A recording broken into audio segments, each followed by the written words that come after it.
آگے اللہ سبحانہ تعالیٰ فرماتے ہیں اذ جب تبرأ بیزار ہوں گے، یعنی برات کا اظہار کریں گے. برأ کا معنی ہوتا ہے بیزاری دکھانا، اعلان برات کرنا. الذین اتبعوا وہ لوگ جن کی پیروی کی گئی، یعنی لیڈرز. من الذین ان لوگوں سے، اتبعوا جنہوں نے پیروی کی، یعنی فالوورز، پیروی کرنے والے فالوورز. ورأوا العذاب اور وہ دیکھ لیں گے عذاب کو. وتقطعت اور کٹ جائیں گے بہم الاسباب ان سے تمام اسباب.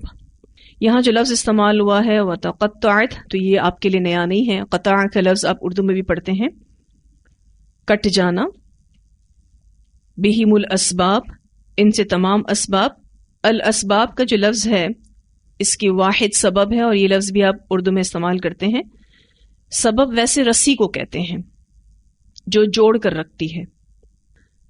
مراد یہاں سے تعلقات ہیں، کیونکہ تعلقات بھی جوڑ کر رکھتے ہیں. اور سبب ہر وہ چیز کو بھی کہتے ہیں جو دوسری چیز تک پہنچنے کا ذریعہ بنے. وَتَقَطَّعَتْ بِهِمُ الْأَسْبَابُ اور کٹ جائیں گے ان سے تمام اسباب. ابن عباس کہتے ہیں کہ اس سے مراد ان کی محبت ختم ہو جائے گی. اب یہاں پر اللہ سبحانہ تعالیٰ ان لوگوں کے بارے میں بتا رہے ہیں کہ جن کی پیروی کی گئی تھی. لیڈرز بیزاری کا اظہار کریں گے، بے تعلقی کا اظہار کریں گے. کہ وہ لوگ جن کی پیروی کی گئی، یعنی لیڈرز، ان لوگوں سے بالکل بے تعلق ہو جائیں گے جنہوں نے پیروی کی، یعنی اپنے فالوورز سے بے تعلق ہو جائیں گے، اعلان برات کریں گے، اور وہ عذاب کو دیکھ لیں گے اور ان کے آپس کے تعلقات بالکل منقطع ہو جائیں گے. اب یہ سب کچھ قیامت کے دن ہوگا. قیامت کے دن کی بات اس لیے بتائی جا رہی ہے تاکہ مشرکین دنیا میں اللہ کی بات کا یقین کر کے اس انجام سے خود کو بچا لیں. یہ قیامت کے دن سب کچھ ہو رہا ہوگا اور میدان محشر کا نقشہ کھینچا جا رہا ہے کہ جو دنیا میں مشکل کشا، حاجت روا اور شفاعت کے دعوے کر کے بیٹھے ہیں، قیامت کے دن چونکہ اللہ کے سامنے جواب دہی کی فکر پڑی ہوگی، اور اس جواب دہی کا ایسا خوف ہوگا کہ ہر ایک کو اپنی جان کی فکر ہوگی، لہٰذا وہ شفاعت سے، مشکل کشائی سے نہ صرف انکار کر دیں گے بلکہ ان کا، یعنی ان فالوورز کا مرید ہونا بھی قبول نہیں کریں گے. یعنی وہ اپنا مرید کہنے سے بھی انکار کر دیں گے کہ تم ہمارے مرید نہیں تھے. یعنی اعلان برات کریں گے، بے تعلقی کا اظہار کریں گے. وہ کہہ دیں گے کہ ہمارا ان سے کوئی تعلق نہیں، ہم انہیں نہیں پہچانتے، بلکہ ان سے بیزاری اور نفرت کا اظہار کریں گے. جیسے کہ میں نے آپ سے ذکر کیا کہ یہاں جو آخر میں بات آ رہی ہے وَتَقَطَّعَتْ بِهِمُ الْأَسْبَابُ اور کٹ جائیں گے ان سے تمام اسباب، اس بارے میں ابن عباس کہتے ہیں کہ ان کی محبت ختم ہو جائے گی. اب آپ دیکھیے جو اپنے پیروں اور فقیروں سے امید لگائے بیٹھے لوگ ہوتے ہیں، جو یہ سمجھتے ہیں کہ کل قیامت کے دن ہم ان کا دامن پکڑ کر جنت میں چلے جائیں گے. کل کو یہ پیر اور فقیر اور ان کے مرشد یہ کہیں کہ ہم تو نہیں جانتے اس کو، یہ تو میرا مرید نہیں تھا، میں نے تو کبھی نہیں کہا کہ میں شفاعت کروں گا، اور میں مشکل کشا ہوں، میں نے تو کبھی نہیں کہا، بلکہ میں تو اس کو جانتا ہی نہیں، یہ کون ہے. آپ سوچیں کہ ان مریدوں کا کیا حال ہوگا پھر کل. وقال اور کہیں گے الذین اتبعوا وہ لوگ جنہوں نے پیروی کی. اب کہنے والے کون ہیں؟ فالوورز. لو کاش ان لنا بے شک ضرور ہوتا ہمارے لیے، کرتن ایک مرتبہ لوٹنا، یعنی دنیا میں، کاش کہ ہم ایک مرتبہ دنیا میں واپس جا سکتے. کرتن کا جو لفظ ہے اس کا معنی ہوتا ہے بٹی ہوئی رسی، کسی چیز کو موڑ دینا. اردو میں تکرار کا لفظ بھی اسی سے ہے، اس کا روٹ وٹ کاف را ہے. کاش کہ ہم دنیا میں واپس پلٹتے، ایک دفعہ دوبارہ جا سکتے. فنتبرأ تو ہم بھی بیزار ہو جاتے منہم ان سے، تو پھر ہم بھی ان سے بیزاری کا اظہار کرتے، کما جیسا کہ تبرؤ وہ بیزار ہوئے ہیں منا ہم سے، جیسے آج ہی ہم سے بیزاری دکھا رہے ہیں، کاش کہ دنیا میں ایک بار ہم واپس جائیں اور ہم ان سے بیزاری دکھائیں۔ کذالک اسی طرح یریہم اللہ دکھائے گا ان کو اللہ اعمالہم ان کے اعمال حسرات حسرتیں بنا کر علیہم ان پر۔ حسرات کا جو لفظ ہے اس کا معنی ہوتا ہے کسی چیز کو برہنہ کرنا، پردہ اٹھانا۔ غم کے لیے بھی یہ لفظ استعمال ہوتا ہے، کسی چیز کا ہاتھ سے نکل جانا۔ جب کوئی چیز ہاتھ سے نکل جاتی ہے تو انسان کو جو فیلنگز ہوتی ہیں اس کو حسرت کہا جاتا ہے۔ اللہ سبحانہ وتعالیٰ فرماتے ہیں کذالک اسی طرح یریہم اللہ دکھائے گا ان کو اللہ اعمالہم ان کے اعمال حسرات حسرتیں بنا کر علیہم ان پر، اللہ ان کے اعمال کو ان کے لیے حسرتیں بنا دے گا۔ وما ہم اور نہیں ہے وہ بخارجین نکلنے والے من النار آگ سے۔ ما یہاں پر نافیہ ہے، اور میں نے آپ کو اس سے پہلے بھی یہ اصول سمجھایا تھا کہ اگر کسی جملہ اسمیہ کو نافیہ بنانا ہو تو اس سے پہلے ما لگتا ہے، اور اگر اس کلام میں شدت پیدا کرنی ہو تو با کی پریپوزیشن ایڈ کی جاتی ہے، با کا صلہ ایڈ کیا جاتا ہے۔ تو آپ دیکھیے بخارجین کا جو لفظ ہے اس کے ساتھ با آ رہا ہے شروع میں، یہ با کی پریپوزیشن، اس کا کوئی ٹرانسلیشن نہیں ہے۔ وما ہم بخارجین من النار، اور نہیں ہوں گے وہ نکلنے والے آگ سے، وہ بالکل بھی آگ سے نہیں نکل سکیں گے۔ اب یہاں اس آیت میں جو فالوورز ہیں وہ اپنے لیڈرز کے لیے کچھ کہہ رہے ہیں، کیونکہ جب وہ یہ صورتحال دیکھیں گے کہ ہمارے لیڈرز نے ہم سے اعلان برات کر دیا ہے، بے تعلقی کا اظہار کر دیا ہے، تو وہ سخت مایوس ہو جائیں گے اور وہ آرزو کریں گے کاش کہ ہمیں دنیا میں ایک بار اور جانے کا موقع مل جائے، تو ہم بھی ان سے یہی سلوک کریں جو آج یہ ہم سے کر رہے ہیں، ہم بھی ان سے بے تعلق اور بیزار ہو جائیں۔ اللہ سبحانہ تعالیٰ فرماتے ہیں کہ اللہ ان کے اعمال کو ان کے لیے حسرتیں بنا دے گا۔ تو مشرکوں کے اعمال حسرت کا سبب کیوں؟ ایک حسرت تو یہ ہوگی کہ لیڈر اپنے وعدے کے خلاف کریں گے اور ان سے بیزار اور لا تعلق ہو جائیں گے۔ دوسری حسرت یہ ہوگی کہ ان کے اچھے اعمال مثلاً صدقہ خیرات اور نذر و نیاز وغیرہ جو یہ کرتے رہے تھے وہ ان کے شرک کی وجہ سے ضائع ہو جائیں گے، یعنی جتنے بھی نیک اعمال ہوں گے شرک کی وجہ سے ضائع ہو جائیں گے اور برے اعمال برقرار رہیں گے۔ کیونکہ آپ دیکھیں کہ جو لوگ بھی اللہ کے علاوہ دوسروں کو مدد کے لیے پکارتے ہیں، ان سے مرادیں مانگتے ہیں، ان کے سامنے جھکتے ہیں، سجدہ کرتے ہیں، آپ نے دیکھا ہے نا شرک کس طرح سے لوگ کرتے ہیں، یہ سب غیر اللہ کی عبادت ہے۔ اور یہ سب کچھ کیوں کرتے ہیں آپ کو پتا ہے؟ کہ کل قیامت کے دن یہ بزرگ یہ پیر ہمیں جنت میں لے کر جائے گا، لیکن کل قیامت کے دن کیا ہوگا اللہ تعالیٰ نے ان دونوں آیات میں بتا دیا۔ اللہ تعالیٰ نے ان لیڈرز کے عمل کو بھی بتایا اور پھر ان لیڈرز کی بیزاری کو دیکھ کر جو فالوورز کہیں گے اس کے بارے میں بھی بتایا، تاکہ آج اس دنیا میں یہ مشرکین اللہ کی بات پر یقین رکھتے ہوئے اپنے آپ کو اس انجام سے بچا لیں۔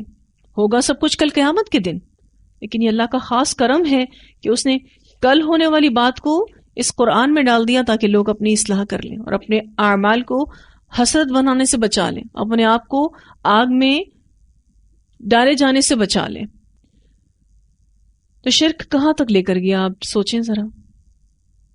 وما ہم بخارجین من النار، کیا ضرورت ہے کوئی تعویذ پہننے کی، کیا ضرورت ہے کوئی دھاگا باندھنے کی، کیا ضرورت ہے کوئی غیر مسنون ذکر کرنے کی۔ الحمدللہ اتنا سب کچھ اوتھینٹسٹی پر موجود ہے، اتنا مستند ذرائع سے آنے والا علم موجود ہے، پہلے ہم اس پر تو عمل کر لیں۔ لوگ اس کو تو عمل میں لاتے نہیں اور دوسرے شرکوں میں پڑے ہوئے ہیں۔ کیوں ہم اپنی توحید میں خلل پیدا کریں؟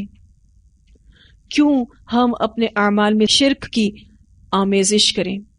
کیوں اپنی آخرت کو برباد کریں؟ ہو سکے تو لوگوں تک یہ ایک پیغام پہنچائیں کہ شرک جو ہے انسان کو لے ڈوبے گا، اس کی معافی نہیں ہے، اس کا انجام آگ ہے۔ وما ہم بخارجین من النار، الا یہ کہ کوئی اپنے شرک سے سچی توبہ کر لے۔ اس کے لیے بھی خاص دعا کریں کہ یا اللہ تو مجھے میری نسلوں کو توحید پر رکھنا، شرک سے بچانا۔ جیسا کہ میں آپ سے بھی ذکر کر رہی تھی کہ ایک کام آپ خود کر رہے ہوں اور میں کہوں کہ کسی اور نے کیا تو کتنا برا لگتا ہے۔ تو ہم کیسے کہہ سکتے ہیں کہ جو کام اللہ نے کیے ہوں کہ یہ کرنے والا کوئی اور ہے؟ تو اللہ تعالیٰ کو شرک بہت برا لگتا ہے اور اسی لیے اتنی سخت سزا ہے۔ وما ہم بخارجین من النار۔ اتنی آیات کی تلاوت سنتے ہیں، پھر انشاءاللہ آگے پڑھیں گے۔ اذ تبرأ الذین اتبعوا من الذین اتبعوا ورأوا العذاب وتقطعت بهم الأسباب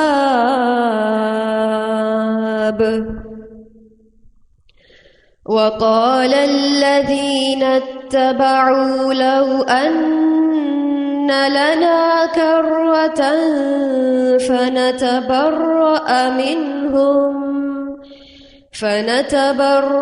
منهم كما تبرؤوا منا كذلك يريهم الله أعمالهم حسرات عليهم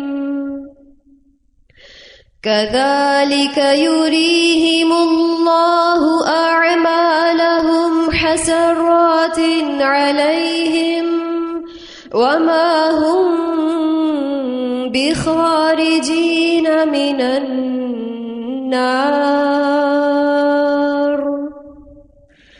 یہ جو میں آپ سے کہہ رہی تھی کہ مختلف قسم کے شرک لوگ کرتے ہیں اور دانستہ طور پر بھی کرتے ہیں اور نادانستہ طور پر بھی کرتے ہیں۔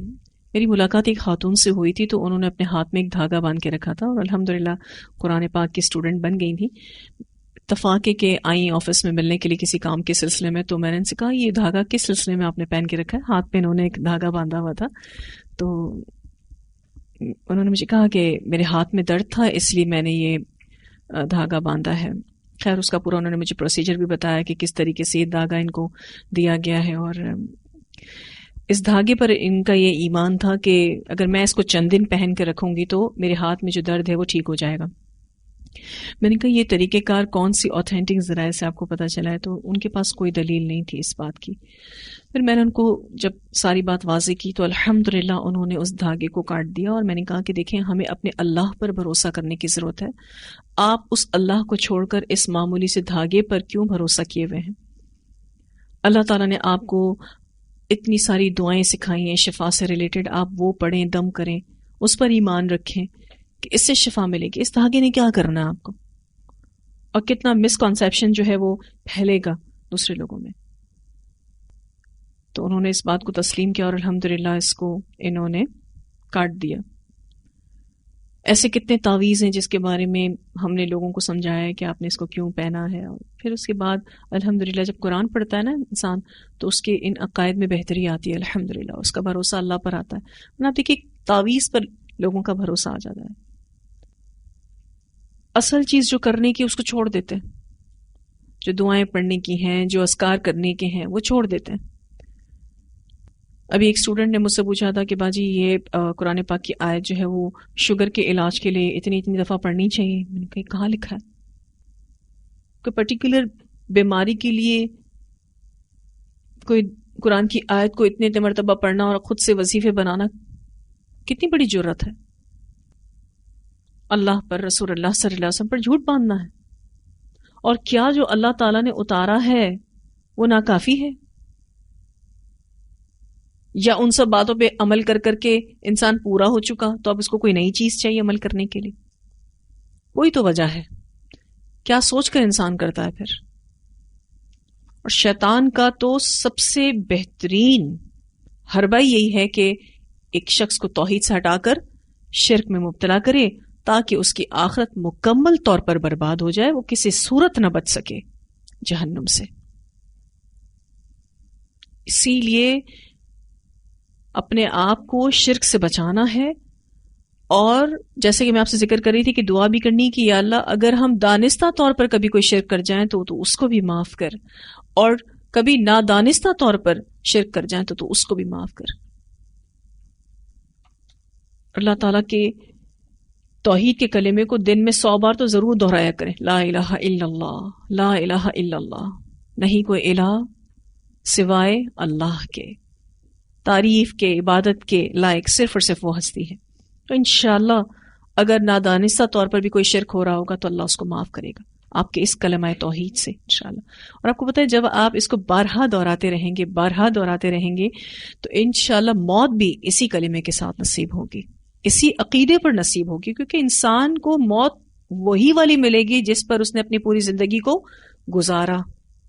اللہ سبحانہ تعالیٰ فرماتے ہیں یا ایھا الناس, اے لوگوں. اللہ تعالیٰ تمام لوگوں سے مخاطب ہیں.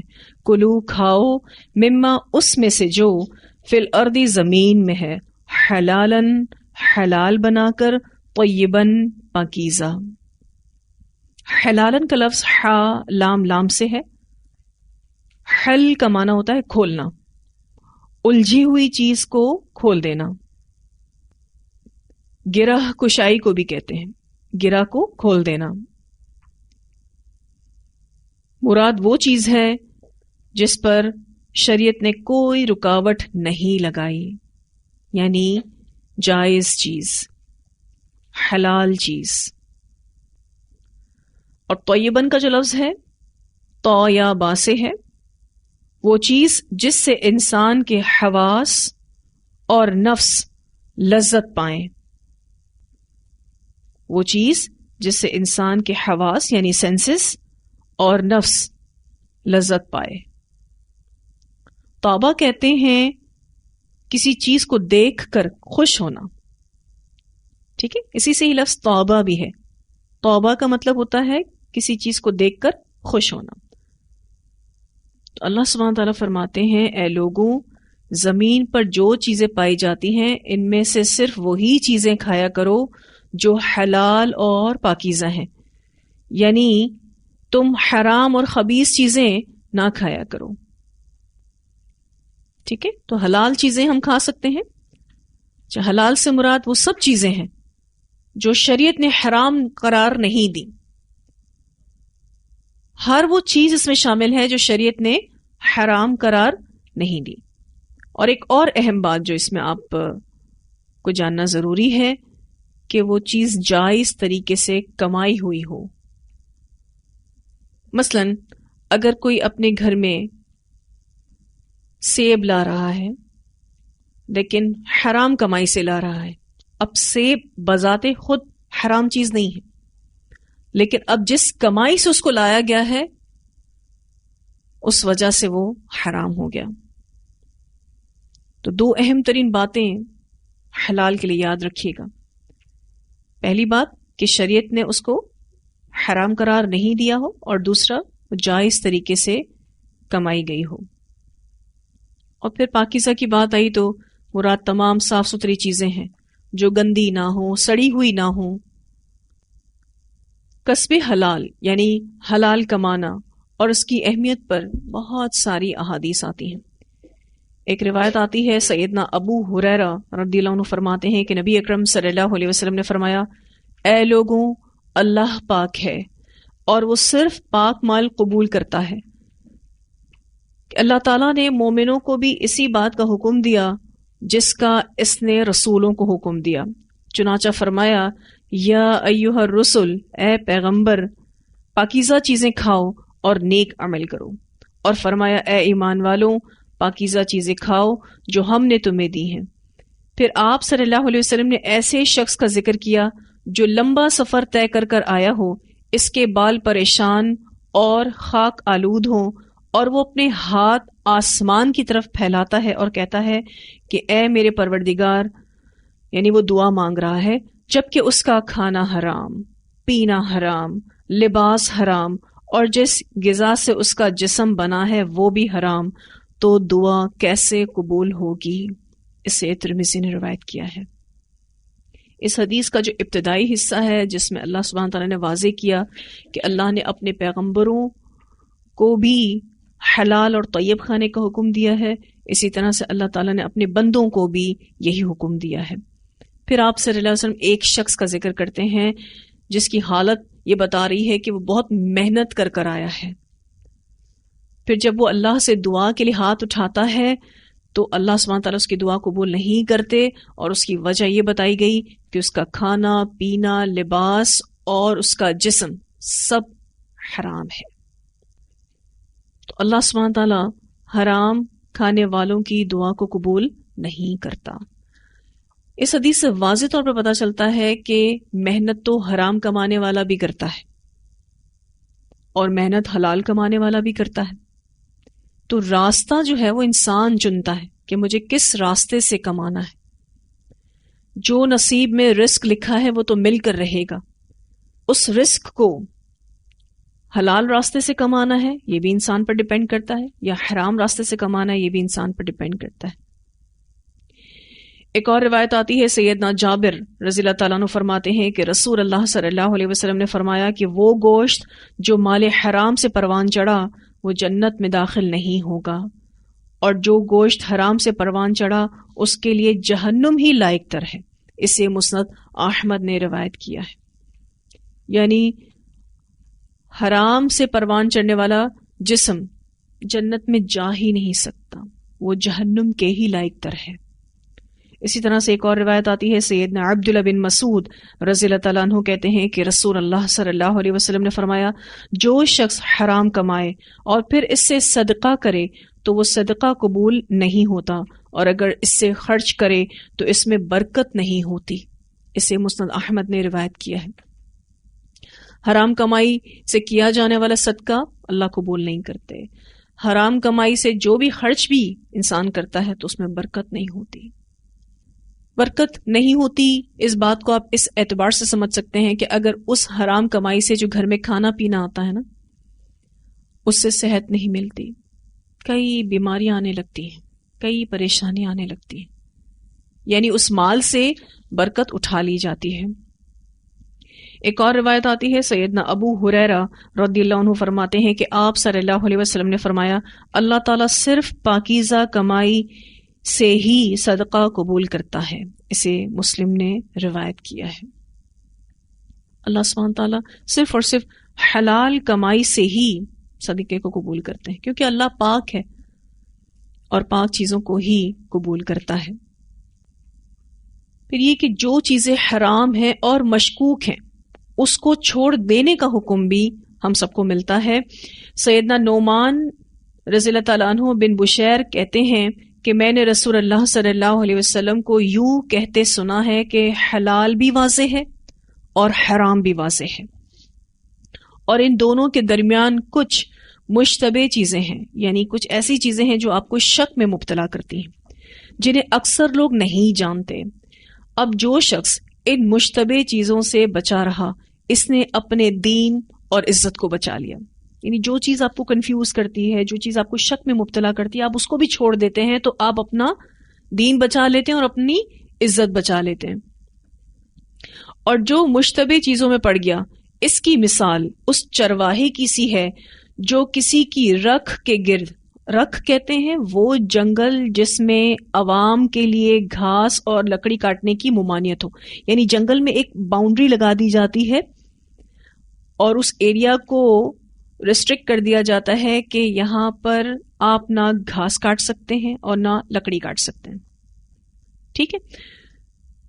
تو اب اس حدیث میں مثال بیان کی جا رہی ہے کہ جو مشتبہ چیزوں میں پڑ گیا، اس کی مثال اس چرواہے کی سی ہے جو کسی کی رکھ کے گرد اپنے جانوروں کو چراتا ہے، قریب ہے کہ وہ رکھ میں جا گھسیں، یعنی اس ممنوع علاقے میں جا گھسیں اس کے جانور، اس چرواہے کے۔ سن لو ہر بادشاہ کی ایک رکھ ہوتی ہے، سن لو اللہ کی رکھ اس کی زمین میں حرام کردہ چیزیں ہیں. اسے بخاری نے روایت کیا ہے. یعنی اللہ تعالیٰ کی رکھ یا وہ ممنوع علاقہ کیا ہے؟ حرام شدہ چیزیں. اگر آپ مشتبہ چیزوں میں پڑیں گے تو کس بات کا اندیشہ ہے کہ آپ اس حرام چیز میں بھی پڑھ سکتے ہیں.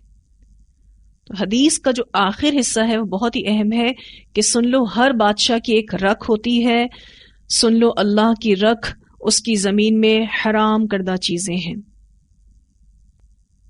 یعنی ان کے قریب بھی نہیں جانا. اسی لیے اس حدیث میں واضح طور پر بتا دیا گیا کہ مشکوک چیزوں کو بھی آپ چھوڑ دیں. جو چیز آپ کو شک میں مبتلا کرتی ہے اس کو چھوڑ دیجئے. ایک اور روایت آتی ہے، نبی اکرم صلی اللہ علیہ وسلم نے فرمایا کوئی بندہ اس وقت تک متقی نہیں بن سکتا جب تک اندیشے والی چیزوں سے بچنے کی خاطر ان چیزوں کو نہ چھوڑ دے جن میں کوئی اندیشہ نہیں ہے. اسے ترمذی نے روایت کیا ہے. یعنی کوئی شخص اس وقت تک متقی نہیں بن سکتا جب تک وہ اندیشے والی چیزوں سے بچنے کی خاطر، یعنی جن چیزوں میں اس کو شک ہے اس سے بچنے کی خاطر وہ ان چیزوں کو بھی چھوڑ دیتا ہے جس میں کوئی شک نہیں ہوتا. یعنی ڈرتا ہے کہ میں کہیں غلط نہ کر جاؤں. بعض دفعہ آپ کو کوئی چیز شک میں مبتلا کرتی ہے، آپ اس کو چھوڑ دیتے ہیں، لیکن ساتھ ساتھ آپ اس سے ریلیٹڈ اس چیز کو بھی چھوڑ دیتے ہیں جس میں کوئی شک آپ کو نہیں ہوتا، اور آپ کہتے ہیں نہیں نہیں نہیں رہنے دو، ہم نہیں کرتے اس کام کو، یا ہم نہیں کھاتے اس چیز کو، یا ہمیں ڈاؤٹ فل فیل ہو رہی ہے. اور اس چیز میں اتنا ڈاؤٹ فیل نہیں ہو رہا، لیکن ہو سکتا ہے کہ اس میں بھی کچھ گڑبڑ ہو. اتنا اپنے آپ کو کون بچاتا ہے؟ وہی جو متقی ہو. ایک اور روایت میں آتا ہے، سیدنا حسن بن علی فرماتے ہیں کہ میں نے رسول اللہ صلی اللہ علیہ وسلم سے یہ بات یاد رکھی ہے کہ جو چیز تجھے شک میں ڈالے اسے چھوڑ دو، اور وہ اختیار کرو جو شک میں نہیں ڈالتی. اسے مسند احمد نے روایت کیا ہے. پھر ایک اور روایت آتی ہے، آپ صلی اللہ علیہ وسلم نے فرمایا لوگوں پر ایک زمانہ آئے گا کہ آدمی اس بات کی پرواہ نہیں کرے گا کہ جو مال اس کے ہاتھ آیا ہے وہ حلال ہے یا حرام. اسے بخاری نے روایت کیا ہے. یعنی ایک ٹائم ایسا آئے گا کہ لوگ صرف پیسہ کمانے کی دھن میں لگے ہوں گے، ان کو اس بات کی پرواہ نہیں ہوگی کہ وہ پیسہ حلال طریقے سے آ رہا ہے یا حرام طریقے سے. اور آپ کو آج کل یہ چیز محسوس ہوتی ہوگی، بالکل بھی لوگ اس بات کی پرواہ نہیں کرتے کہ پیسہ کہاں سے آ رہا ہے. اسی طرح سے ایک اور روایت آتی ہے، رسول اللہ صلی اللہ علیہ وسلم نے فرمایا آگاہ ہو جاؤ، میرے پروردگار نے مجھے حکم دیا ہے کہ میں تمہیں وہ باتیں سکھلاؤں جو تمہیں معلوم نہیں. ان باتوں میں سے جو اللہ تعالیٰ نے مجھے آج کے دن سکھلائیں وہ یہ کہ ہر وہ مال جو میں نے اپنے بندوں کو عطا فرمایا وہ ان کے لیے حلال ہے، اور میں نے اپنے بندوں کو اس طرح پیدا کیا تھا کہ وہ سب سے کٹ کر صرف اسی کی طرف متوجہ تھے، مگر شیطان ان کے پاس آئے اور انہوں نے انہیں دین سے دور کر دیا اور ان چیزوں کو حرام قرار دلایا جو میں نے ان کے لیے حلال قرار دی تھی. اسے مسلم نے روایت کیا ہے. یعنی شیطان نے انسان کو ان حلال چیزوں سے ہٹا دیا اور کہا کہ یہ حلال نہیں، یہ حرام ہے، اور کن چیزوں میں مبتلا کر دیا؟ حرام چیزوں میں، یہ کہہ کر کہ یہ حلال ہیں. اور آج آپ دیکھیے کہ حلال اور حرام کی تمیز بہت کم لوگوں میں رہ گئی، بہت ہی کم لوگوں میں. پھر اللہ سبحانہ تعالیٰ فرماتے ہیں وَلَا تَتَّبِعُوا، اور نہ تم پیروی کرو خطوات شیطان، قدموں کی شیطان کے. خطوات کا جو لفظ ہے اس کا معنی ہوتا ہے 2 قدموں کا درمیانی فاصلہ. تو تم شیطان کے قدموں کی پیروی نہ کرو. یہاں شیطان کے پیچھے چلنے سے مراد یہ ہے کہ جو چیزیں اللہ نے حرام کی انہیں حرام نہ سمجھیں، اور جسے اللہ نے حلال کیا ہے اس کو حلال نہ سمجھیں. یا پھر آپ یوں بھی کہہ سکتے ہیں کہ حرام کو حلال اور حلال کو حرام بنا دیا جائے. ٹھیک ہے، دونوں ہی باتیں درست ہیں. حرام کو حرام اور حلال کو حلال نہ سمجھنا، یا پھر آپ اس بات کو یوں کہہ سکتے ہیں کہ حرام کو حلال اور حلال کو حرام بنا دینا. یہ شیطان کے قدموں کی پیروی ہے. ویسے بھی آپ دیکھیں کہ اللہ تعالیٰ کی ہر نافرمانی شیطان کے نقش قدم کی پیروی ہے. اور حرام اور خبیث چیزوں کا کھانا شیطان کی پیروی ہے. انہو بے شک وہ یعنی شیطان لکم تمہارے لیے عدو مبین دشمن ہے کھلم کھلا. یہ بات شیطان سے نفرت دلانے اور اس سے بچانے کے لیے کہی گئی ہے کہ شیطان تمہارا کھلا دشمن ہے. اس کے دھوکے میں آ جانا بڑی نادانی ہے. جو اس کے دھوکے میں آ جائے بہت بڑی نادانی ہے. یہ جو ہم بات ابھی پڑھ رہے تھے کہ لوگوں نے حلال کو حرام بنا دیا یا حرام کو حلال بنا دیا. جیسے کہ آپ دیکھتے ہیں کہ یہود نے سود کو حلال قرار دے دیا، اور اسی طرح سے وہ کہتے تھے کہ جو بھی غیر یہود ہے اس کا ہم مال کھا سکتے ہیں. اپنے یہود بھائی کا تو مال نہیں کھا سکتے، لیکن جو غیر یہود ہے اس کا مال ہم ناجائز طریقے سے بھی باطل طریقے سے بھی کھا سکتے ہیں. تو یہ بات یاد رکھنے کی ضرورت ہے کہ حرام اور حلال قرار دینے کے جملہ اختیارات صرف اور صرف اللہ کے پاس ہیں. یہ کسی کو بھی اللہ تعالیٰ نے نہیں دیے، اور شیطان اسی میں ہی انسان کو پھنساتا ہے اور وہ اس کو حلال سے حرام کی طرف لے کر آتا ہے. شیطان انسان کا کھلا دشمن ہے. آج بھی آپ اس طرح کی چیزیں مسلمانوں کے درمیان دیکھتے ہوں گے کہ وہ حلال چیز کو حرام بنا دیتے ہیں. کچھ ایسی کہانیاں پڑھی جاتی ہیں جس کے بعد کوئی ایسی مٹھائی بانٹی جاتی ہے اور پھر اس کے بعد وہ کہا جاتا ہے کہ جی یہ جو ہے فلاں کھا سکتا اور فلاں نہیں کھا سکتا. اسی طرح سے کسی کی شادی ہوتی ہے تو شادی کے بعد جب دلہن کو گھر لایا جاتا ہے تو پتہ نہیں مٹھائی بانٹی جاتی ہے، جانے کہاں سے یہ رواج لے کر آئیں، اور صرف 7 شادی شدہ خواتین کو کھلائی جاتی ہے اور بیواؤں کو اور طلاق یافتہ عورتوں کو نہیں کھلائی جاتی. تو یہ اسی زمرے میں نہیں آتی باتیں کہ کسی کے لیے ہم کہیں کہ یہ کھانا الاؤڈ ہے اور کسی کے لیے ہم کہیں کہ یہ نہیں کھا سکتا. اس کو شرک ہے. حرام اور حلال قرار دینے کے جملہ اختیارات یعنی سارے کے سارے اختیارات اللہ کے پاس ہیں. کسی انسان کے پاس یہ اختیار ہے ہی نہیں. ایون آپ دیکھیے اللہ نے کسی نبی کو بھی یہ اختیار نہیں دیے. اب شیطان کیسا کھلا دشمن ہے اللہ سبحانہ تعالیٰ اس کی وضاحت آگے کرتے ہیں. انما یأمرکم، بے شک وہ حکم دیتا ہے تم کو بالسوء برائی کا، والفحشاء اور بے حیائی کا، وان تقولوا اور یہ کہ تم کہو علی اللہ اوپر اللہ کے ما لا تعلمون جو نہیں تم جانتے. شیطان تمہارا کھلا دشمن ہے، لہٰذا وہ تمہیں بری بات اور بے حیائی کی بات کا حکم دیتا ہے، اور وہ تمہیں اس بات کا حکم دیتا ہے کہ تم اللہ پر وہ بات کہو جس کو تم نہیں جانتے. یہاں جو بسو کا لفظ استعمال ہوا ہے اس کا معنی ہوتا ہے ہر وہ چیز جو انسان کو غمگین کر دے. ہر طرح کی برائی مراد ہے. صغیرہ گناہ کو کہتے ہیں کیونکہ اس کے اپوزٹ فحشا آ رہا ہے. تو فحشا کا معنی وہ برائی جس کا تعلق شہوانی خواہش سے ہو. اس برائی کو کہتے ہیں جس کا تعلق شہوانی خواہش سے ہو.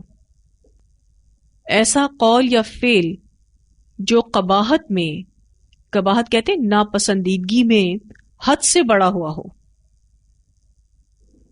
کبیرہ گناہ کو کہتے ہیں کیونکہ بسو کو جب صغیرہ گناہ کہا گیا تو فحشا کو کیا کہا گیا؟ کبیرہ گناہ. تو یہ شیطان تمہارا کھلا دشمن ہے. وہ تمہیں صغیرہ گناہوں میں بھی مبتلا کرے گا، کبیرہ گناہوں میں بھی مبتلا کرے گا. وہ تمہیں ہر طرح کی برائی میں مبتلا کرے گا اور وہ تمہیں بڑی سے بڑی برائی میں مبتلا کرے گا. فحشا کا لفظ قرآن پاک میں زنا کے لیے بھی استعمال ہوا ہے. اور وہ تمہیں اس بات پر آمادہ کرے گا کہ تم اللہ پر جھوٹ باندھو، یعنی تم وہ بات اللہ پر کہو جو تم جانتے نہیں ہو، یعنی تم اللہ پر جھوٹی بات لگاؤ. وَأَن تَقُولُوا عَلَى اللَّهِ مَا لَا تَعْلَمُونَ سے مراد ہر وہ بات ہے جو قرآن اور سنت سے ثابت نہ ہو اور اسے اپنی طرف سے اللہ کے ذمے لگا دیا جائے.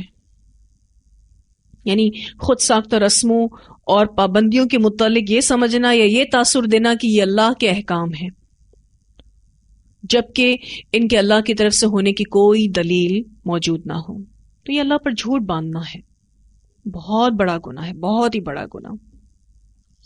دیکھیں، اسلام میں کسی بھی بات کے سچ ہونے کی یہ دلیل نہیں کہ فلاں بڑے نے کہی ہے۔ اسلام میں کسی بھی بات کے سچ ہونے کی دلیل یہ ہے کہ یہ بات قرآن میں موجود ہے یا پھر سنت میں موجود ہے صلی اللہ علیہ وسلم۔ باقی ساری باتیں جو قرآن و سنت کے علاوہ ہیں وہ اس میں آتی ہے وَأَن تَقُولُوا عَلَى اللَّهِ مَا لَا تَعْلَمُونَ۔ اتنی تلاوت سنتے ہیں۔ یا ایھا الناس کلوا مما فی الارض حلالا طیبا ولا تتبعوا خطوات الشیطان انہ لکم عدو مبین انما یأمرکم بالسوء والفحشاء وأن تقولوا على الله ما لا تعلمون۔ یہاں جو بات ہوئی کہ حلال اور طیب کھانا ہے، تو اس بات کی کوشش ہم سب کریں گے کہ ہم دیکھیں کہ ہمارے گھروں میں کوئی ایسی چیز تو نہیں آ رہی جو حرام ہو، اور ہم کسی ایسی چیز کا استعمال تو نہیں کر رہے جو طیب نہ ہو۔ اس بات کا ہم سب ذرا جائزہ لیں گے، اور آپ دیکھیے کہ ہم جو کھاتے ہیں نا اس کا اثر ہم پر ہوتا ہے۔ تو انسان جو کچھ کھاتا ہے اس کا اثر اس پر ہوتا ہے۔ اگر وہ حلال اور طیب چیز کھاتا ہے تو اس پر اس کا اچھا اثر ہوتا ہے، اگر وہ خبیث اور ناپاک چیز کھاتا ہے تو اس کا اثر اس پر ہوتا ہے۔ پھر جب آپ عبادت کرتے ہیں تو وہ اثرات اس وقت آپ محسوس کرتے ہیں۔ اگر آپ نے حلال اور طیب کھایا ہوا ہے تو آپ کا دل عبادتوں میں لگے گا، اور اگر آپ کوئی ایسی چیز کھا رہے ہیں جو کہ ٹھیک نہیں تو اس کا اثر بھی عبادتوں پر آتا ہے۔ جس کو 4 چیزیں مل گئی نا وہ بڑا ہی دنیا کا بہترین انسان ہے۔ ایک، جس کو امانت کی حفاظت کرنا آ گئی، یعنی جو بھی امانتیں اللہ تعالیٰ نے ہمیں دی ہیں ہم اس کی حفاظت کریں۔ دوسرا، کم بولنا، یعنی جتنا ہو سکے انسان کم بولے، یعنی کام کی بات ضرور کرے لیکن فضول باتوں سے اپنے آپ کو بچائے، کیونکہ کم بولنے سے آپ کی جو قوتیں ہیں وہ بحال رہتی ہیں، آپ کی انرجی سیو رہتی ہیں۔ اور تیسری چیز حسن خلق، یعنی جس کو اللہ تعالیٰ اچھے اخلاق سے نواز دے۔ اور چوتھی چیز حلال کا اہتمام۔ یہ 4 چیزیں جس کو مل گئی وہ دنیا کا بہترین انسان ہے۔ سیدنا سعد بن ابی وقاص رضی اللہ تعالیٰ عنہ کو آپ جانتے ہیں، انہوں نے نبی اکرم صلی اللہ علیہ وسلم سے درخواست کی کہ آپ صلی اللہ علیہ وسلم میرے لیے دعا کیجئے کہ میں مقبول الدعا ہو جاؤں، یعنی میری ہر دعا قبول ہو۔ تو آپ صلی اللہ علیہ وسلم نے فرمایا اپنا کھانا پاک بنا لو، تم پاک کھاؤ تمہاری دعائیں قبول ہوں گی۔ تو جو بھی کھائیں حلال اور طیب کھائیں، بے شک تھوڑا ہو لیکن حلال ہو، صاف ستھرا ہو۔ آج لوگوں کا اس بات سے فوکس اس لیے ہٹ گیا کہ وہ کثرت کی چاہ میں چلے گئے، اسی لیے حرام بھی آ رہا ہے تو آنے دیتے ہیں گھر میں، اور پھر آپ دیکھیے کہ وہ حرام صرف ہم خود نہیں کھا رہے ہوتے، ہمارے بچے بھی کھا رہے ہوتے ہیں۔ تو اگر حرام سے وہ جسم پروان چڑھے گا تو جنت میں نہیں جا سکے گا، نہ ہم جا سکیں گے نہ ہماری اولاد جا سکیں گی۔ حلال رزق کی دعا بھی ملتی ہے جو کہ سنت سے ثابت ہے، اللہم اکفنی بحلالک عن حرامک واغنینی بفضلک عمن سواک۔ بہت ہی خوبصورت دعا ہے۔ تو دعاؤں کا اہتمام بھی کرنا ہے اور ساتھ کوشش بھی کرنی ہے، اور خواتین کا اس میں بڑا کردار ہے۔ جب آپ اپنے گھر کے مردوں کو اس بات پر ریلیکس کر دیں گے کہ آپ حلال کمائیے، بے شک تھوڑا ہو، ہم اس میں انشاءاللہ آپ کا سپورٹ کریں گی اور ایک کفایت شعار بیوی بنیں گی، تو ضرور ہمارے گھر کے جو مرد حضرات ہیں وہ ریلیکس ہو جائیں گے، اور وہ جو بھی کما کر لائیں گے وہ انشاءاللہ جائز اور حلال طریقے سے کما کر لیں گے. یاد رکھیے گا حلال کمانا آسان نہیں. حلال آتا بہت تھوڑا تھوڑا ہے لیکن اس میں بڑی برکت ہوتی ہے. حرام آتا بہت تیزی سے ہے لیکن اس میں بے برکتی ہوتی ہے. وہ جتنی سپیڈ سے آتا ہے نا اتنی سپیڈ سے چلا بھی جاتا ہے. ٹھیک ہے، تو جتنا جتنا اپنی خواہشات کو کنٹرول رکھیں گے اتنا اتنا ہمارے حلال میں ہم برکت محسوس کریں گے. جتنی اپنی خواہشات کو بڑھائیں گے، آپ کو پتہ ہے نا، پھر جب خواہشات بڑھتی ہیں تو پھر ہمارے گھر کے جو مرد حضرات ہیں ان کے اوپر ایک ڈپریشن آتا ہے اپنی فیملی کی خواہشات کو پورے کرنے کا.